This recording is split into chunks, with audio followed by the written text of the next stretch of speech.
Hey everybody, it's Kelly. Welcome back to another episode of Ask a Therapist. It's almost Thanksgiving here in the US. In light of last week's video and all of the conversation about what do I do about my family, they're not being accepting or whatever, that we would do another Am I the A-hole Reddit response, but this time specifically queer, specifically Thanksgiving stories. Here we go. There's a lot of things I love about this one. Ready? Am I the a-hole for bringing my significant other to my mom's Thanksgiving dinner despite knowing my mom doesn't like her? Backstory, in 5th, 7th grade, there was a girl named Sarah that made my life absolute hell to the point where my mom still uses her as an example of a stereotypical personification of a spoiled child for years.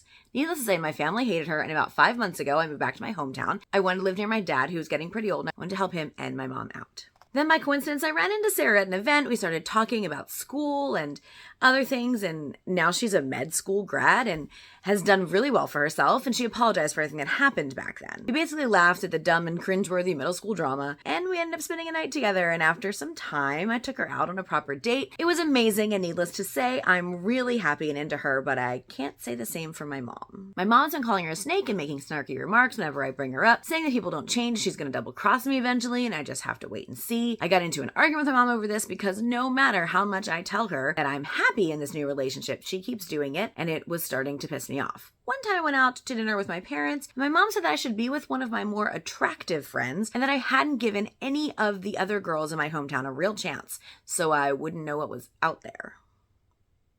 Then yesterday, Thanksgiving, I invited Sarah to join us as my sister had also invited her fiance as well. My mom was overall nasty and rude to her the whole time and kept giving me and her dirty looks. For example, my mom told her to sit in the back instead of pulling another chair up to the table. She made snarky comments about how Sarah was dressed more than once, and after a while, Sarah took me to the back of the house and asked me if we could leave. I did. I said goodbye to everyone, and so did Sarah, including to my mom, and my mom called me afterwards and we argued about it. She blames everything on Sarah like always, but genuinely, she hasn't done anything bad. I told my mom that she should apologize. She said she won't. My mom is being childish, and I just don't get it. So I guess the real question is, who's the a-hole, right? I think that's what the writer is saying. I think there's a case for mom being the a-hole here. Let's deal first with the assumptions I'm going into this conversation with. First of all, I'm assuming that mom has zero issue with her daughter being gay. And I love that the issue in here isn't the fact that she's dating a girl, is that she's dating the Sarah girl. Because clearly Sarah is just like the worst, according to her mom. Can we do some math real quick? So 5th to 7th grade is when these things happen, right? So you're like 12 years old and you get out of 7th grade maybe. So she's a med grad student. So she's got to be, if you're a grad student, like you graduate college when you're 22, grad student like 24. So like we're talking about 12 years later. If mom doesn't think people change in 12 years, I'm wondering what mom's been doing for the last 12 years. People change. I can understand mom being hesitant about bringing Sarah to Thanksgiving dinner. I can understand that. I think a lot of moms would feel that way because a lot of times parents hold on to those things longer than their kids do. It's a protective instinct and all that. It's, it makes sense. 12 years is a long time though. The thing is, at some point, your kid's not a kid anymore and they have to fend for themselves. And if you're going to be that fiercely protective well into their mid-20s, what did you actually do as a parent? That's the question I always want to ask parents who are ridiculously overprotective of their kids into their young adult and adult years. Did you do such a bad job as a parent that your kid cannot do things on their own now? Because that's kind of on you. Also, it's probably selling your kid short because I'd almost guarantee they absolutely can. You just don't want them to. A lot of times because parents' identity is wrapped up in the kid, and so they project those things onto the children and then kind of ruin relationships that way. It's not a good look. Sarah's kind of a hero. I can't even imagine the things that mom was saying to her. If this is the way it's being portrayed in the request, I can't imagine what things actually were that they were saying. Like, who has someone walk into their house and suggest someone have dinner in another room because there's not enough room at the main table? Like, was she the only one sitting in the other room? Was she gonna go sit with the dogs or something? Like, go head out on the porch and we'll bring your food to you? Like, what does that mean? I don't understand what that means. I don't understand what that means. Probably need more context there to have a real opinion about it, but the bottom line for that one is that's entirely inappropriate. If someone comes into your house and disrespects you, you have the right to ask them to leave. If someone comes into your house and you have let them in your house, there's just some human respect, right? Like, there are some times that we just need to respect other humans, especially when they haven't actually done anything wrong to us. She didn't do anything to you. She did something to your daughter, and your daughter forgave her.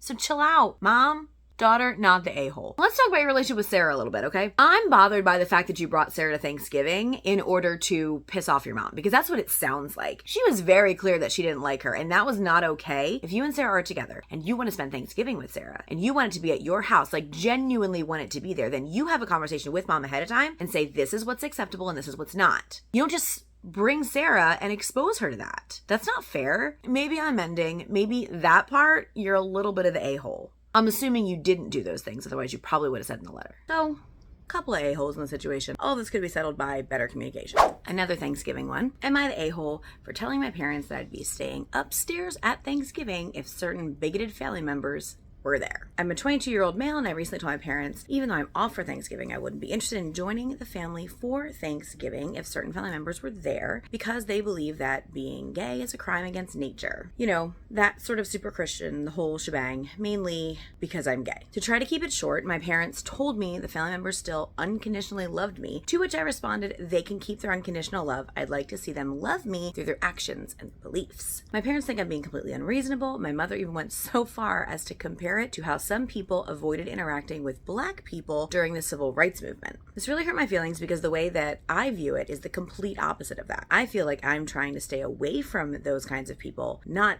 act like them. So am I the a-hole? I don't want to sound too much like a broken record. I don't want to make super duper assumptions of this family itself, but I'm assuming this family is not Black. I'm going to assume this family is in fact white. And if that's the case, Mom, that was a completely inappropriate comparison. Things can bring up similar emotions in a person and not be the same thing, you know? To compare the suffering of any group lessens the suffering of both of those groups, which is not okay. That aside, I find it telling that Mom seems to think that the gay son is the one who's being bigoted here. He's choosing not to engage with people who are not seeing him as human and worthy of, life.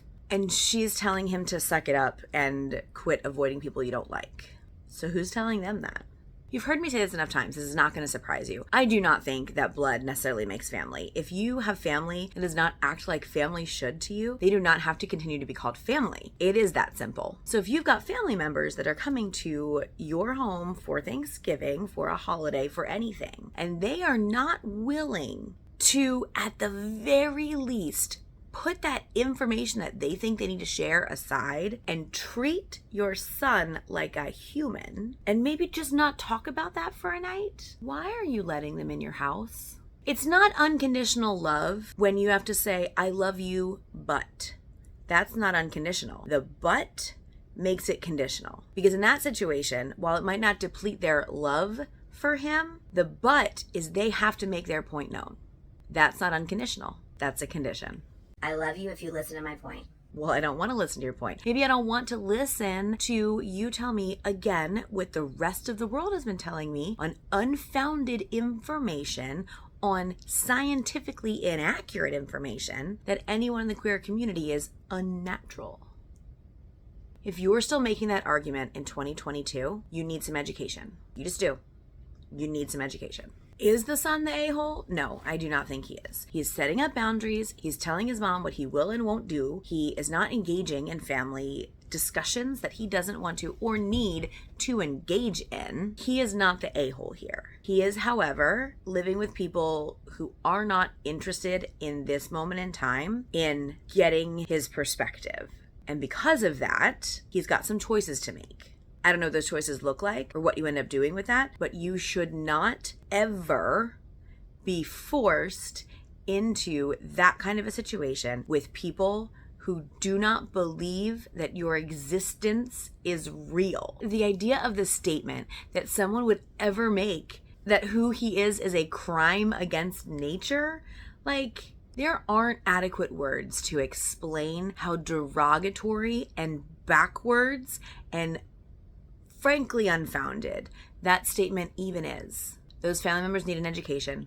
That mother needs an education. And that son, if possible, might need to find a place to live where he is not forced into his mother's ideals of what a family looks like, and he's actually in relationship with people who support him because he is a human and worthy of support. This next one is not on Reddit anymore, but it was. Now there's a number of stories about it on other sites, so I had to piecemeal it together a little bit, but here we are. Am I the a-hole for outing my homophobic uncle at Thanksgiving dinner? About a month ago, I was browsing on Grindr when I came to my uncle's profile. For those who don't know, Grindr is a gay hookup app.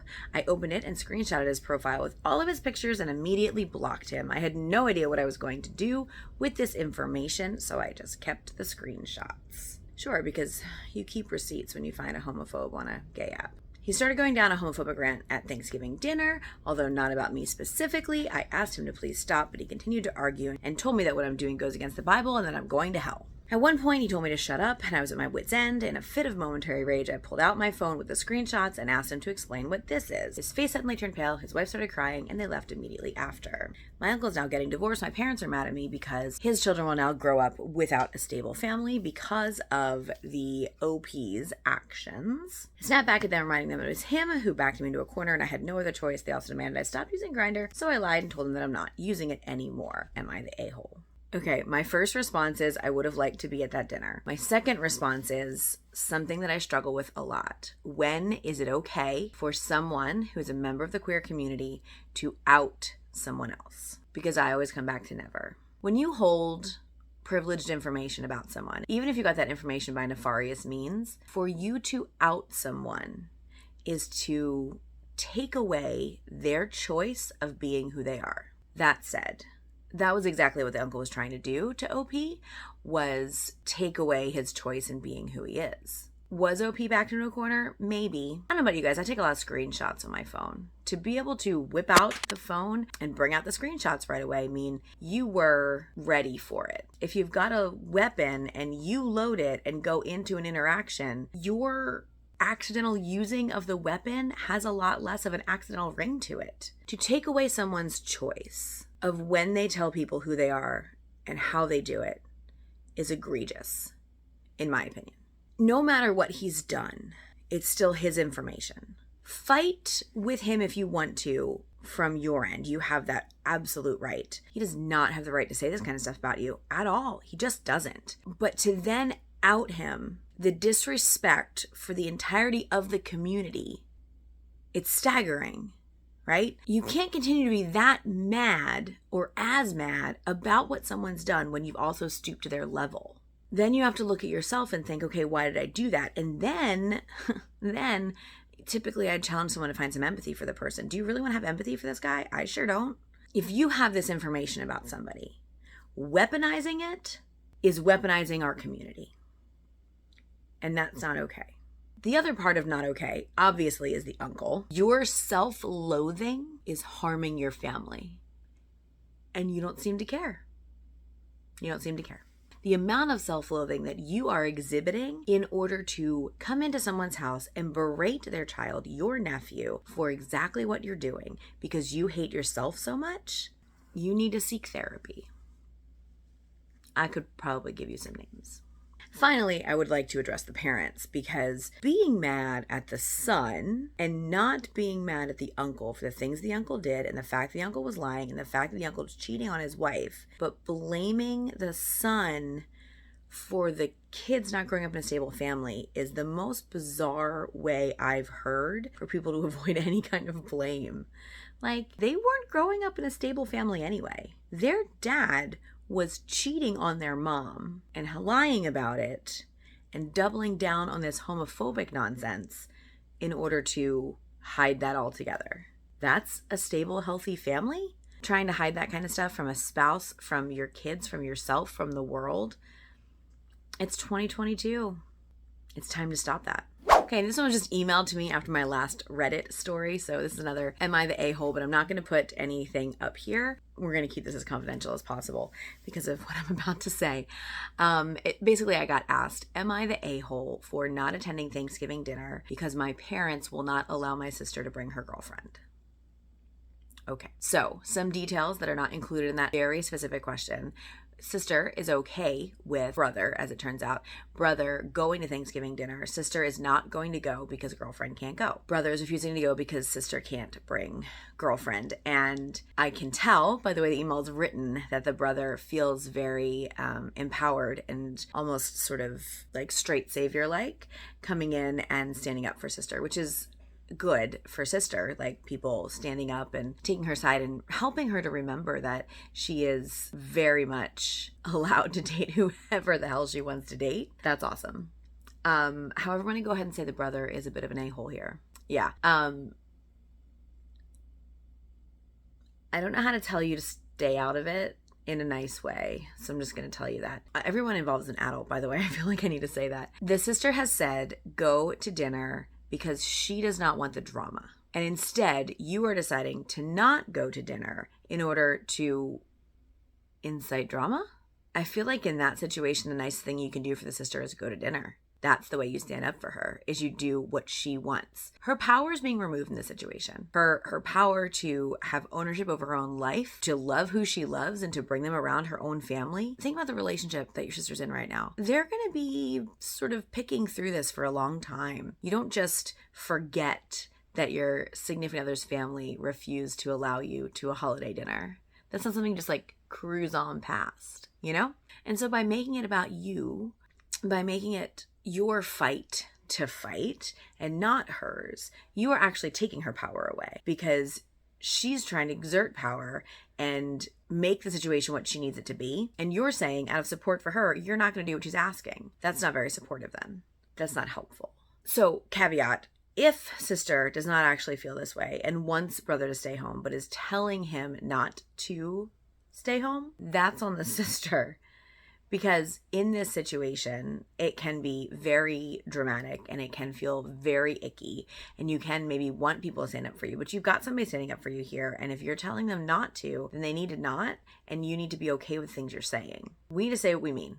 Bottom line, this whole thing, you just say what you mean what you say, and act on it. And the parents who are supposed to love their children and supposed to embrace their children's individuality and who they are as people are not doing so. The brother who says that he wants to stick up for sister and to help her have a positive interaction at Thanksgiving and have a good Thanksgiving is not doing that. He's feeling good about standing up, and so that's what he's doing. And that makes it about him. That's it for today. Thank you so much for being here. If you enjoyed that, go ahead and let me know. I will see you all next week, and until then, take care of yourselves and each other.